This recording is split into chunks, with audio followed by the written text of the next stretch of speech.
Hello विद्यार्थियों, हम आपके लिए कुछ वस्तुनिष्ठ महत्वपूर्ण वस्तुनिष्ठ लेकर आए हैं। वैसे ये और लोगों के लिए भी बहुत महत्वपूर्ण प्रश्न है, जैसे पीजीटी, टीजीटी, एसएससी, जितने भी कंपटीशन लोग दे रहे हैं सभी विद्यार्थियों के लिए ये इम्पोर्टेंट है। चलिए आरंभ करते हैं। आदिकाल को वीरगाथा काल किसने कहा था? आचार्य रामचंद्र शुक्ल। मतलब ऑप्शन तो आपके दिए हैं 4: श्याम सुंदर दास, आचार्य रामचंद्र शुक्ल, महावीर प्रसाद द्विवेदी, नगेंद्र। आदिकाल को वीरगाथा काल कहा था आचार्य रामचंद्र शुक्ल ने। हजारी प्रसाद द्विवेदी ने वीरगाथा काल का नामकरण दिया आदिकाल। वीरगाथा काल को क्या कहा हजारी प्रसाद द्विवेदी ने? आदिकाल। आदिकाल को चारण काल के नाम से किसने अभिहित किया? माने नाम दिया, तो डॉक्टर राम कुमार वर्मा ने। ऑप्शन क्या है?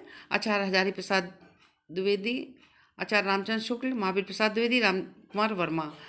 परंतु उत्तर इसका जो है वो सही होगा, डॉक्टर राम कुमार वर्मा। आदिकाल को चारण काल कहा डॉक्टर राम कुमार वर्मा ने। राहुल संकृतायन ने आदिकाल का नामकरण किया। आदिकाल को कहा सिद्ध सामंत काल। किसने कहा सिद्ध सामंत काल? राहुल संकृतायन ने। फिर विसल देवरासो किस काल की रचना है? विसल देवरासो आदिकाल की रचना है। आदिकाल, भक्तिकाल, रीतिकाल, आदिकाल, तो आदिकाल की रचना है। पृथ्वीराज रासो ग्रंथ के रचयिता कौन है?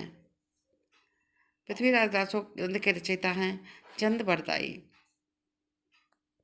अगले प्रश्न की ओर चलते हैं। आलाखंड के रचनाकार कौन है? जगनिक, नरपतनाल, चंद्रबरदाई या दलपति? तो इसका उत्तर होगा जगनिक। आलाखंड के रचनाकार कौन है? जगनिक। आदिकाल की मुख्य भाषा क्या थी? आदिकाल की मुख्य भाषा थी अपभ्रंश।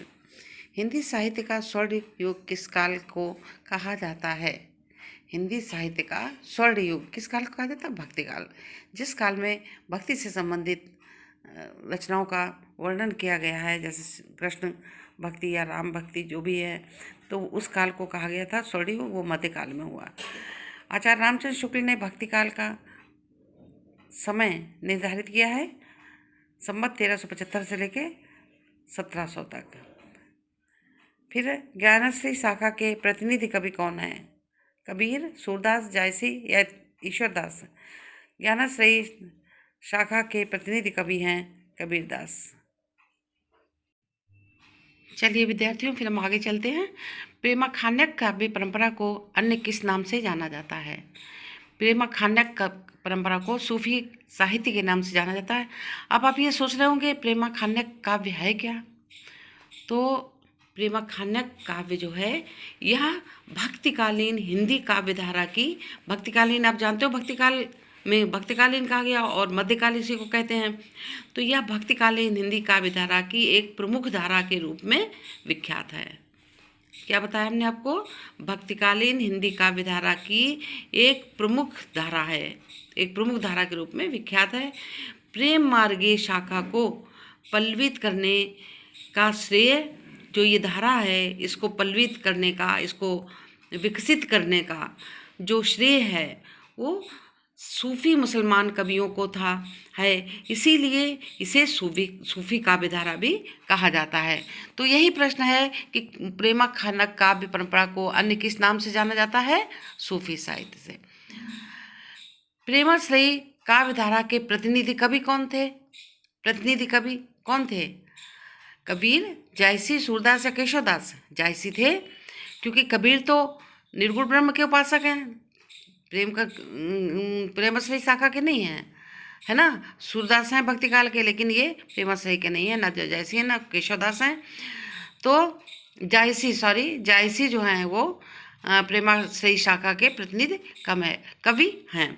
अब अगला है राम भक्ति काव्य धारा के प्रतिनिधि कवि कौन है? राम भक्ति धारा के प्रतिनिधि कवि कौन है? तुलसीदास। अगला प्रश्न है कृष्ण भक्ति काव्य धारा के प्रतिनिधि कवि कौन है?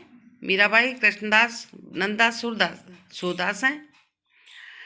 कृष्ण कवियों परंपरा के कवियों ने भक्ति के किस रूप को स्वीकार किया है?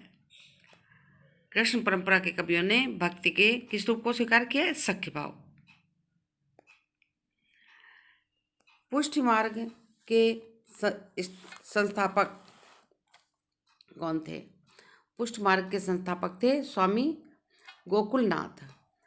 तो ऑप्शन जो है स्वामी रामानुजाचार्य, स्वामी वल्लभाचार्य, स्वामी गोकुलनाथ और स्वामी मध्वाचार्य। पर पुष्टि मार्ग के संस्थापक कौन थे? स्वामी गोकुलनाथ। अब ये आपके माइंड में आता होगा कि पुष्टि मार्ग क्या है। तो विद्यार्थियों, पुष्टि मार्ग जो है वल्लभाचार्य ने पुष्टि मार्ग का प्रतिपादन किया था। आचार्य वल्लभाचार्य थे, उन्होंने पुष्टि मार्ग का प्रतिपादन किया था। पुष्टि मार्ग मार्ग में भक्त जो होता है भगवान के स्वरूप दर्शन के अतिरिक्त अन्य किसी वस्तु के लिए प्रार्थना नहीं करता। वह अपने इष्ट देव अर्थात आराध्य के प्रति समर्पित होता है। उसके मस्तिष्क में, मन में बस केवल अपने आराध्य के प्रति समर्पण भाव होता है। तो पुष्टि मार्ग के संस्थापक कौन आपको बताया हमने? स्वामी गोकुलनाथ हैं। और पुष्टि मार्ग क्या है ये आप जानिए। धन्यवाद।